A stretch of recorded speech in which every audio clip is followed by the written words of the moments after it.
안녕하세요. 100세 시대 건강하고 활기찬 삶을 위한 꿀팁을 전해드리는 해피라이프입니다. 여러분, 혹시 나이가 들면 몸이 예전 같지 않다는 생각 자주 하시나요? 아침 저녁으로 쌀쌀한 환절기에 으슬으슬 몸이 춥고 이유 없이 기운이 빠지는 경험 한 번쯤 있으실 겁니다.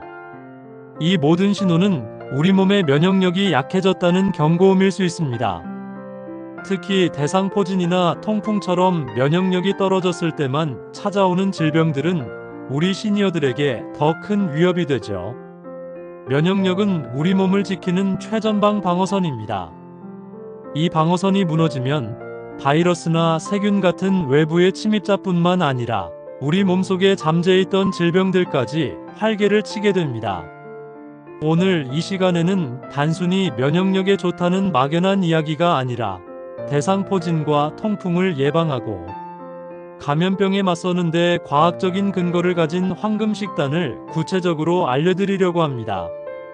오늘 영상 끝까지 함께 하시면 면역력 방패를 튼튼하게 만드는 확실한 비법을 얻어가실 수 있을 겁니다. 왜 시니어에게 면역력이 중요한가? 본격적인 이야기 전에 왜 우리가 면역력에 그토록 신경 써야 하는지부터 짚고 넘어가겠습니다. 우리 몸의 면역 시스템은 태어날 때부터 가지고 있는 자연적인 방어 체계입니다. 그런데 이 시스템은 마치 자동차 엔진처럼 나이가 들수록 성능이 저하됩니다. 면역 세포의 종류와 숫자가 줄어들고 외부 침입자를 인식하고 공격하는 기능 또한 약해지죠. 이 때문에 시니어들은 젊은 사람들에 비해 특정 질병에 더 취약해질 수밖에 없습니다. 이럴 때 찾아오는 불청객들이 있습니다. 첫 번째 불청객은 대상포진입니다. 대상포진은 어릴 적 알았던 수두 바이러스가 몸속 신경절에 숨어 있다가 면역력이 약해지는 틈을 타 다시 활성화되면서 발생하는 질병입니다. 초기에는 감기 몸살처럼 몸이 으슬으슬하고 두통, 미열이 동반되지만 곧이어 몸 한쪽에 띠 모양의 붉은 수포가 올라오면서 칼로 찌르는 듯한 극심한 통증이 시작됩니다. 이 통증은 치료가 끝난 후에도 신경통으로 남아 오랫동안 환자를 괴롭힐 수 있어 더욱 무서운 질병이죠. 면역력이 저하된 50대 이상 시니어들에게 발생률이 급격히 높아집니다. 다음은 통풍입니다. 예전에는 황제병이라고 불리며 귀족들의 질병으로 인식되었지만 최근에는 식습관의 변화와 고령화로 인해 시니어들에게도 빈번하게 나타납니다. 통풍은 몸속에 요산이라는 물질이 과도하게 쌓여 발생하는 염증성 질환입니다. 마치 뾰족한 바늘처럼 생긴 요산 결정체가 관절, 특히 엄지발가락 관절에 침착되어 극심한 통증과 함께 붓고 열이 나는 증상을 유발하죠. 이 고통은 산모의 출산 고통과 비견될 정도로 심하다고 알려져 있습니다. 요산은 특정 음식을 통해 섭취되는 퓨린이라는 물질이 분해되면서 만들어지는데 면역 기능 저하는 요산 배출 기능을 약화시켜 통풍 발생 위험을 높입니다. 마지막으로 우리 모두가 최근 몇 년간 뼈저리게 경험했던 감염병입니다. 면역력이 약해진 시니어들은 독감, 폐렴, 심지어 흔한 감기에도 더 쉽게 걸리고 병의 경과가 더 길거나 합병증으로 이어질 확률이 높습니다. 폐렴은 시니어 사망률 1위의 질병이기도 하므로 평소 면역력 관리를 통해 감염병을 미리 예방하는 것이 무엇보다 중요합니다. 자, 그렇다면 우리를 위협하는 질병들로부터 몸을 지키기 위해 우리는 어떤 노력을 해야 할까요? 바로 우리 몸의 방패인 면역 시스템을 튼튼하게 만들어야 합니다. 그 핵심은 균형 잡힌 영양 섭취에 있습니다. 특히 시니어에게 필요한 핵심 영양소들을 기억해야 합니다. 첫 번째로 단백질입니다. 우리 몸의 면역세포는 단백질로 만들어집니다. 바이러스와 싸우는 항체 역시 단백질의 일종이죠. 나이가 들면 근육이 줄어들면서 단백질 섭취량이 부족해지기 쉽고 소화 능력도 떨어져 단백질 섭취 효율이 낮아집니다. 따라서 살코기, 생선, 달걀, 콩류, 유제품 등 양질의 단백질을 매 끼니 챙겨 먹는 노력이 필요합니다. 두 번째는 비타민과 미네랄입니다. 이들은 우리 몸의 신진대사를 원활하게 하고 면역 시스템이 제 기능을 하도록 돕는 역할을 합니다. 특히 비타민 C, 비타민 E, 비타민 A, 그리고 아연, 셀레늄 등이 면역력 강화에 중요한 역할을 합니다. 비타민 C는 항산화 작용으로 면역세포를 보호하고, 아연은 면역세포의 증식과 기능에 필수적입니다. 이 영양소들은 과일, 채소, 해산물 등에 풍부하게 들어있습니다. 세 번째는 항산화 물질입니다. 우리가 숨을 쉬고 에너지를 만드는 과정에서 활성산소라는 유해 물질이 생겨납니다. 이 활성산소는 세포를 손상시키고 노화를 촉진하며 궁극적으로 면역력을 떨어뜨립니다. 항산화 물질은 마치 청소부처럼 이 활성산소를 제거하는 역할을 합니다. 베타카로틴, 안토시아닌, 폴리페놀 등이 대표적인 항산화 물질로 컬러풀한 채소와 과일에 많이 함유되어 있습니다. 이제 각 질병에 맞춰 어떤 음식을 먹어야 하는지 구체적으로 알려드리겠습니다. 우리 시니어들을 위한 맞춤형 슈퍼푸드 식단입니다. 대상포진 바이러스는 특정 아미노산에 반응하는데요. 바이러스의 증식을 돕는 아르기닌 함량이 높은 견과류, 초콜릿, 젤라틴 등은 섭취를 조절하는 것이 좋습니다. 반대로 리신이라는 아미노산은 아르기닌의 활성화를 방해하여 바이러스 증식을 억제하는 효과가 있어 대상포진 증상 완화에 도움을 줄 수 있습니다. 리신이 풍부한 음식으로는 닭고기, 연어대구, 콩, 그리고 우유, 요거트, 치즈 등 유제품이 있습니다. 특히 닭가슴살은 지방 함량이 적고 단백질이 풍부해 좋은 공급원입니다. 그리고 면역력의 대표 주자, 비타민C는 대상포진 예방에 빠질 수 없습니다.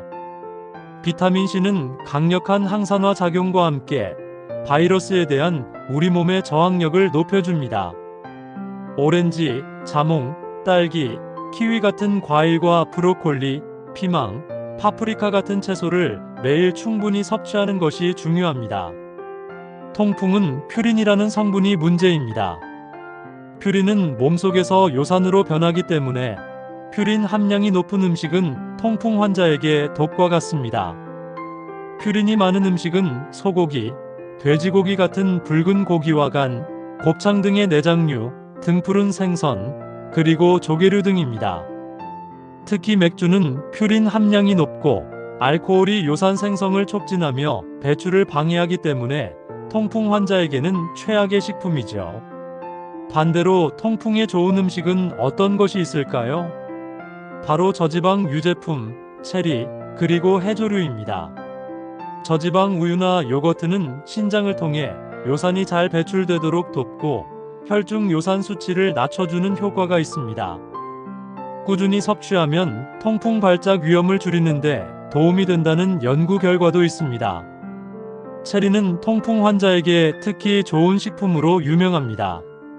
체리 속의 안토시아닌이라는 항산화 물질이 요산 생성을 억제하고 염증을 완화하는 데 효과적이라고 알려져 있습니다. 생체리가 아니더라도 체리 주스나 동결 건조 체리도 좋은 대안이 될 수 있습니다. 김, 미역, 다시마 같은 해조류는 알칼리성 식품으로 산성인 요산을 중화시켜 몸 밖으로 배출하는 데 도움을 줄 수 있습니다. 마지막으로 대상포진과 통풍뿐만 아니라 모든 감염병으로부터 우리 몸을 지켜줄 만능 슈퍼푸드들을 소개합니다. 첫 번째는 버섯입니다. 버섯의 풍부한 베타글루칸은 우리 몸의 면역세포를 활성화시키고 면역 조절 기능을 향상시켜 바이러스에 대한 저항력을 높여줍니다. 특히 표고버섯, 영지버섯, 느타리버섯 등이 좋습니다. 다음은 마늘입니다. 마늘 특유의 매운맛을 내는 알리신 성분은 강력한 항균 및 항바이러스 작용을 합니다. 감기 기운이 있을 때 마늘을 넣은 요리를 먹으면 도움이 되는 이유가 바로 이 때문입니다. 마늘은 익혀서 먹어도 효능이 유지되니 다양한 요리에 활용해 보세요. 고구마와 단호박은 베타카로틴이 풍부하여 몸속에서 비타민 A로 전환됩니다. 비타민 A는 항감염 비타민이라고 불릴 만큼 우리 몸의 1차 방어선인 피부와 점막을 튼튼하게 만들어 외부 바이러스나 세균의 침입을 막는 데 필수적입니다. 마지막으로 굴입니다. 바다의 우유라 불리는 굴에는 아연이 풍부합니다. 아연은 면역세포의 성장과 활성화에 필수적인 미네랄로 아연이 부족하면 면역력이 크게 저하될 수 있습니다. 굴 외에도 소고기, 콩, 씨앗류의 아연이 풍부합니다. 오늘 알려드린 식품들 어떻게 식단에 적용해야 할지 막막하실 텐데요.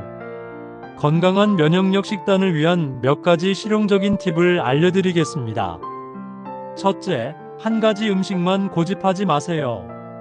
아무리 좋은 음식이라도 한 가지 식품에만 의존하는 것은 금물입니다. 다양한 식품군을 골고루 섭취하여 영양 불균형을 막는 것이 가장 중요합니다. 무지개 색깔처럼 다양한 채소와 과일을 먹으면 자연스럽게 항산화 물질을 골고루 섭취할 수 있습니다. 둘째, 싱겁게 그리고 제철 식품을 활용하세요. 짠 음식은 우리 몸의 신장 기능을 떨어뜨리고 이는 요산 배출을 방해할 수 있습니다. 국이나 찌개는 건더기 위주로 드시고 염분 함량을 줄여서 요리하는 습관을 들이세요. 제철에 나는 싱싱한 채소와 과일은 영양소가 가장 풍부할 때이므로 적극적으로 활용하는 것이 좋습니다. 셋째, 충분한 수분 섭취를 잊지 마세요. 특히 통풍 환자에게는 가장 중요한 습관입니다. 물을 충분히 마시는 것은 몸속 노폐물과 요산을 신장을 통해 배출하는 데 큰 도움이 됩니다. 하루 8잔 이상의 물을 의식적으로 마시는 습관을 들이는 것이 좋습니다. 한 번에 많이 마시는 것보다 조금씩 자주 마시는 것이 효과적입니다. 오늘은 시니어들의 건강을 위협하는 대상포진, 통풍, 그리고 각종 감염병을 이겨낼 수 있는 면역력 강화 식단에 대해 알아봤습니다. 오늘 알려드린 슈퍼푸드들을 꾸준히 섭취하시고 규칙적인 운동과 충분한 수면을 병행하여 100세까지 건강하고 활기찬 삶을 누리시길 바랍니다. 오늘 영상이 유익하셨다면 구독과 좋아요, 알림 설정 잊지 마시고요. 저 해피라이프는 다음에도 더 좋은 건강 정보로 찾아뵙겠습니다. 시청해주셔서 감사합니다.